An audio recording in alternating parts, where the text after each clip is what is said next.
Everyone, আশা করছি আপনারা সকলে ভালো আছেন। আজকে চলে আসলাম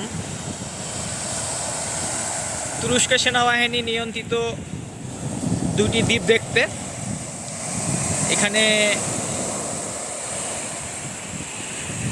দেখা যাচ্ছে অনেক বড় বড় ঢেউ এবং প্রচণ্ড টুরিস্ট। এখানে শুধু ইউরোপিয়ান ট্যুরিস্টদেরই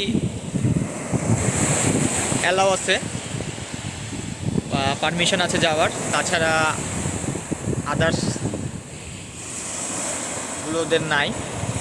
নাম হচ্ছে ঘোস্ট টাউন, কারণ আপনারা দেখতে পাচ্ছেন দেখা যাচ্ছে অসংখ্য বড় বড় বিল্ডিং বা স্থাপনা এখানে আছে, তবে এখানে মানুষ থাকে না, সবই ফাঁকা পড়ে আছে।